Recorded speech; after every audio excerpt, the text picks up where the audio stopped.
사회적 거리두기 격상으로 신앙생활에 아쉬운 부분이 있다면 은혜로운 찬양을 나누는 시간일 것입니다.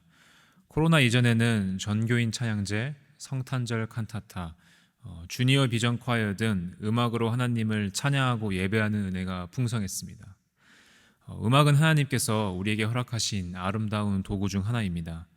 신앙생활을 넘어 남녀노소 가리지 않고 많은 분들이 음악을 통해 큰 위로를 받기도 하며 기쁨을 발견하기도 합니다. 트로트를 좋아하시는 어른들부터 발라드와 힙합을 좋아하는 주일학교 친구들까지 각자 선호하는 장르는 다를지라도 모든 세대를 하나로 묶어주는 부분이 있다면 그것은 바로 노래가 전달하는 그런 메시지입니다. 오늘 아침 함께 읽은 출애굽기 15장 말씀은 모세의 노래 또는 바다의 노래라는 제목으로 많은 성도님들에게 익숙하게 알려져 있습니다. 오늘 이 찬양을 통해 하나님께서 이루신 놀라운 일과 구원을 기억하고 우리의 삶 가운데 찬양이 끊이지 않도록 함께 소망합니다. 우리 모두가 하나님을 찬양해야 되는 세 가지 이유를 오늘 말씀을 통해서 함께 나누기를 소망합니다. 첫 번째로 하나님은 우리의 정체성을 알려주시는 분입니다.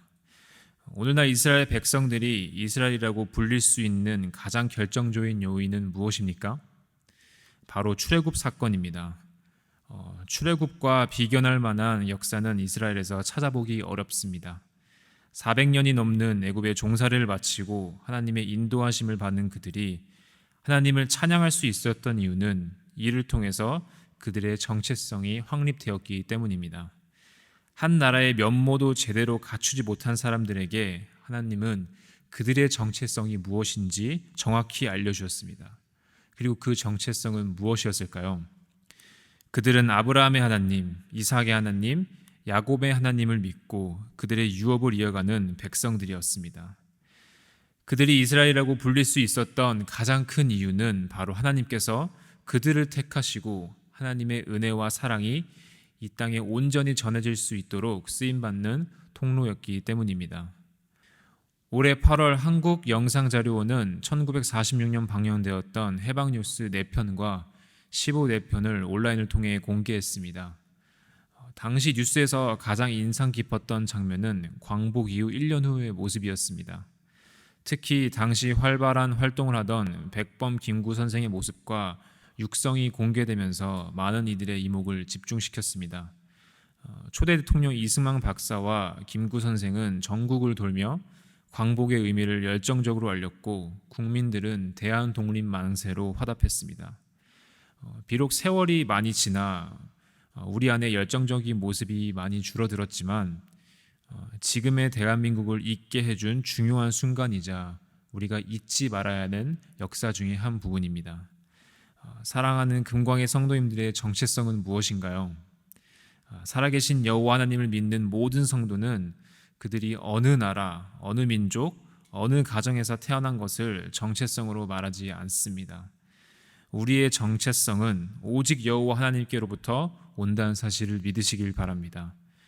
종살이로부터 이스라엘 백성들을 구원하신 하나님께서는 76년 전 한반도에서도 동일하게 역사하셨습니다.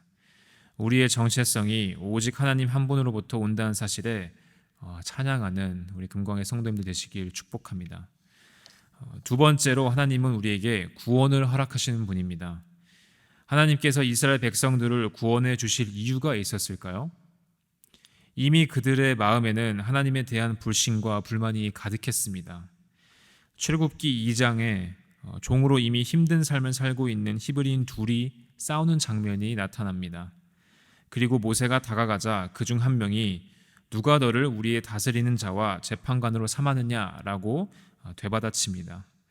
그리고 모세가 전날 애굽 사람을 살해한 것에 대한 보복을 진행하려고 했습니다. 여기서 우리는 이스라엘 사람들의 마음이 완악해졌다는 사실을 다시 한번 알게 됩니다.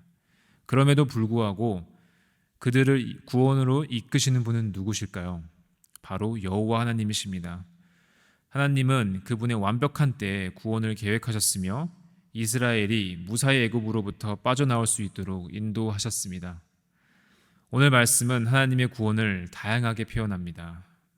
그 중에서 우리 함께 8절과 9절을 읽도록 하겠습니다. 주의 콧김에 물이 쌓이되 파도가 언덕같이 일어서고 큰 물이 바다 가운데 엉기니이다. 원수가 말하기를 내가 뒤쫓아 따라잡아 탈취물을 나누리라.